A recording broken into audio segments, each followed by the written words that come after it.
Hello, and we are back on the Hoodcast with Clayton Harrison. Clayton, I hear you've had some lockdown adventures that you want to tell us all about. I have, however, I had visitors the other day. Well, a visitor, and he was a very angry man. And he turned up on my doorstep. And before we get into it, like I say, I operate a strictly just say no policy when it comes to drugs. If anyone asks me if I mind if they skin up, I say no. If I ask you if you mind doing me weed on credit, just say no. If we turn up at my guy's house together and there's only one up for sale and he asks if you want it, just say no.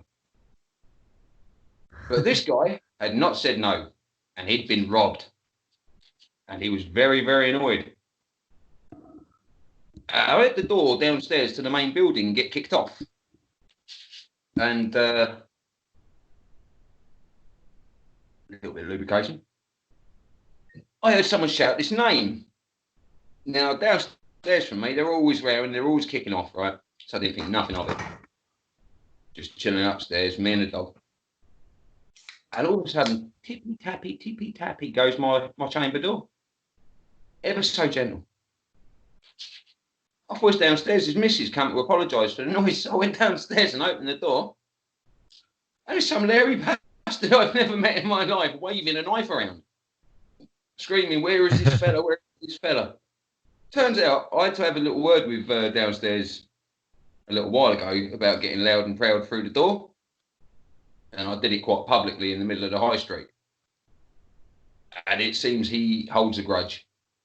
Because rather than say, no, there's no one of that name that lives in the building, the bastard told him, yeah, he's probably upstairs, mate. Go check it. So I'm like, Fuck, son of a bitch. I'm like, what's the score, mate? What's the score? What are you looking for? And he's gone, this geezer. He's told me the name. And I'm like, well, what's the matter? He says, he's robbed me 150 quid for some crack. Oh. So we get to chat, and I agreed it is indeed shit when you give someone £150 with no way of finding them other than their name, and they don't come back with the necessary recreation. Oh, he seemed all right, but he's waving this knife around. The best bit of it all, right, is he's waving this knife around, telling me how he's going to stab this guy. He's going to stab this guy. It's one of them anti-stab knives. Have you seen the ones? No, I haven't. They've got a rounded tip. They've got an edge to them, but there's no point. And they've literally been designed to make it virtually impossible to stab someone with it. So he's literally standing there waving an anti-stab knife, telling me all about how he's going to shank this dude. And I'm thinking, well, not with that, you're not. But we get chatting. And he's quite an all right old boy when we get chatting, me and him. And I'm like, right, okay. I know some shady bastards. Let me see if I can track this guy down for you. So I got on my phone book. I thought, right, who's a crackhead? Gotcha.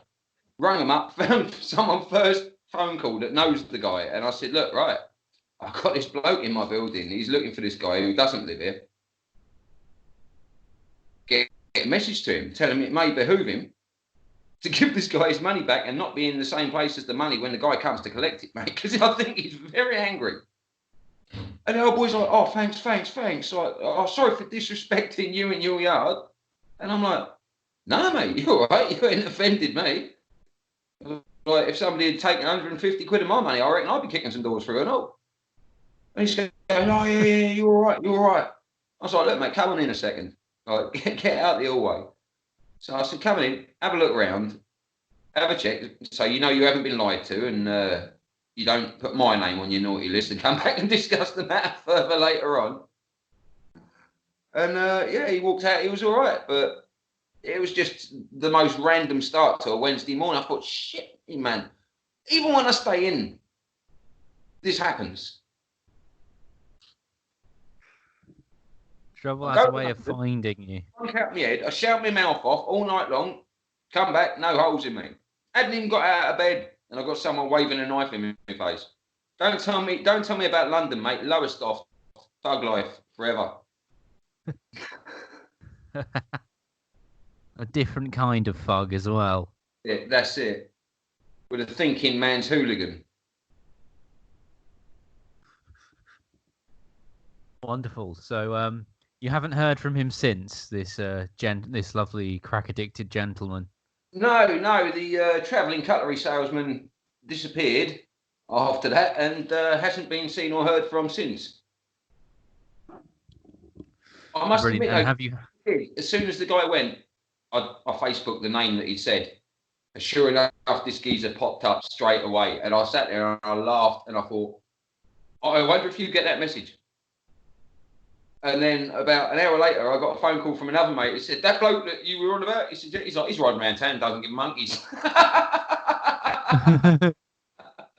He's just ridden his mountain bike past me by McDonald's.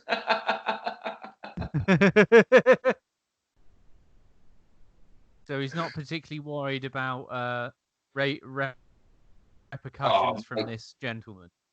He's an iceberg of no concern. He must do this every day. This is just the life. Ripping off crackheads. That's right. He turned it into an art form. Oh, I didn't tell you about it the other week, did I? What happened there? There's a car park. I live opposite QD in Lowestoft, and there's a big car park opposite mine. And in the corner, you come out by Papa John's Pizza. And so I come walking in there. There's like a right shady looking customer, and he comes walking up and he's like, "Are you on meeting? Are you dropping me stones?" And I'm like, "No, mate. I'm trying to head past you to get to my own front door over there." And he's like, oh shit, sorry, mate, sorry. So I carry on walking across the car park, and as I get to the entrance, this little Peugeot pulls in, and it's quite clearly the people he's meant to be meeting in there. You know, you can just look and you know. Yeah. And they pointed at me, like, am I the one they're there to meet? And I'm like, shit, no, he's over there.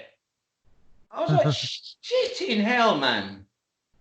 So I now pass as a crackhead so convincingly I can fool other crackheads and fucking dealers. They just automatically bitch slap. Welcome assume to that you're one of them. Yeah, like I could walk amongst them and they wouldn't know. I'm like, do you know what I mean? What a bitch slap. Welcome to middle age that is. It's like, well done. Nature hates you. Now you look like you've got a horrific addiction. And all that's actually happened is age caught up with her. What they're basically saying is that nature has been so cruel to me that they had to get hooked on crack to look as bad as me. That's the way I'm taking that. And that shit's fucking personal. Well, that's got a sting, mate. That's got a sting. I had a stick up my arse so hard, and that stick had fucking woodworm, mate. I tell you, I didn't stop moaning about that for about 3 days. Well, thank you very much, Clayton Harrison, for your crackhead update. No ironically, this fits into the next Hoodcast on Sunday, where we have Pope Lonergan, a comic who's famous for he's a recovering drug addict. So I imagine we'll have stories of a similar vein on that. So this is a very helpful segue. So tune in for that. It will come out Sunday evening. Wicked. Thank you very much. Stay safe, stay hydrated, and stay inside. And yourself. Thank you for being.